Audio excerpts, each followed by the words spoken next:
नवरात्र विशेष चौथा दिन मां कुष्मांडा के रूप में दिया दर्शासन। नमस्कार, आप देख रहे हैं विंध्य एक्सप्रेस न्यूज। या देवी सर्वभूतेषु कुष्मांडा रूपेण संस्था नमस्तस्तै नमस्तस्तै नमस्तस्तै नमो नमः। जब सृष्टि का अस्तित्व नहीं था तब इन्हीं देवी ने ब्रह्मांड की रचना की थी।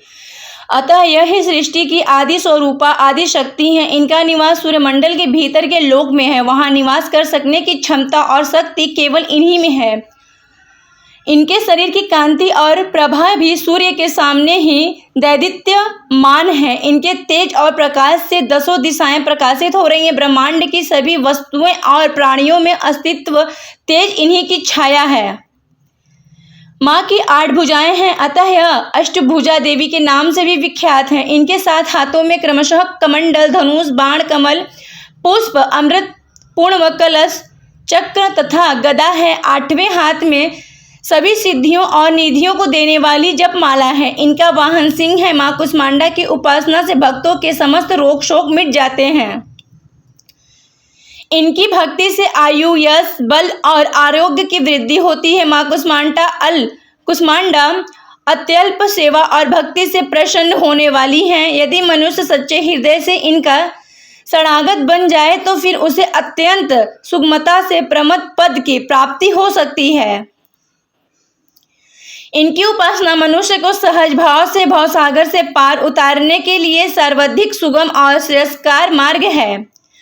माँ कुष्मांडा की उपासना मनुष्य को आंधियों व्याधियों से सर्वथा मुक्त करके उसे सुख, समृद्धि और उन्नति की ओर ले जाने वाली है। देवी नाम है। आई बताइए कहाँ से आई है? मैं बिहार गोपालगंज डिस्ट्रिक्ट से आई हूँ। कितने वर्षों से आ रही विंध्याचल में? मैं 2-3 बार आई हूँ, 25-30 साल पहले से। इससे पहले कितने वर्ष पहले आई थी? 25। पहले और अब में क्या अंतर? बहुत अंतर है। मुझे तो मंदिर पहचान भी नहीं आया। पहले मैं आई थी तो बहुत छोटा रूप में था, और इस बार मैं आई हूँ तो मैं चलते चलते मेरी समझ में नहीं रही कि माता रानी कहाँ मिलेंगे, कहाँ दर्शन होगा। बहुत मशक्कत करनी पड़ी है। माता रानी का मंदिर बहुत भव्य और विशाल बना हुआ है, इसलिए मुझे पहचान में नहीं आई है, लेकिन दर्शन हुआ अच्छा से, बहुत अच्छा लगा। प्रशासनिक व्यवस्था। मैं पंडित अखिलेश चंद्र मिश्रा, राजन गुरु, विंध्याचल धाम। आज नवरात्र का चतुर्थ दिवस है। आया है कि कूष्मांडेति चतुर्थकम।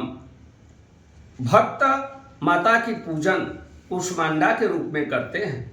हमारे शास्त्र पुराणों में आया है कि सुरा संपूर्ण कल समरुधिरा प्लुतमेव च दधाना हस्त पद्माभ्याम कूष्मांडा शुभदास्तु में।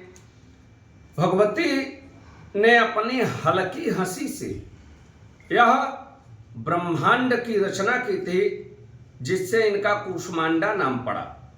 माता का स्वरूप वह बड़ा ही दिव्य है। सिंह पर आरूढ़ है, 8 भुजाएं हैं और गुलाबी वस्त्र धारण की हुई हैं। इनको अष्टभुजा के नाम से भी जाना जाता है।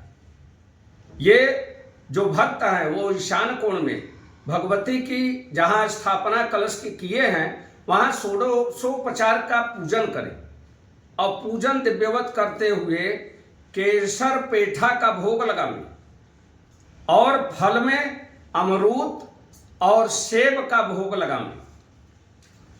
मंत्र 9 माला जप करें। ओम ह्रीं जगत प्रसूत्यै कूष्मांडायै नमः। इस मंत्र का यदि सच्ची श्रद्धा और समर्पण के साथ 9 माला जप करते हैं तो उनकी समस्त मनोकामना पूर्ण होती है और साधक के अनाहत चक्र का जागरण होता है। ये वही देवी हैं जिनका सूर्य लोक में निवास है। अपार शक्ति की प्राप्ति होती है इनकी पूजा जो भक्त करते हैं। जिनके कुंडली में गुरु की दशा, महादशा, अंतरदशा खराब चल रही है, गुरुदेव भगवान इनकी पूजा करने से प्रसन्न हो जाते हैं और भक्तों को मनवांछित फल देते हैं। भक्त इनकी आराधना साधना यदि सच्ची श्रद्धा समर्पण के साथ करें तो उनके घर में भूत प्रेत पिशाच बैताल इत्यादि जो भी बाधाएं होती हैं सारी विघ्न बाधा नष्ट हो जाती हैं। जय मां विंध्यवासिनी।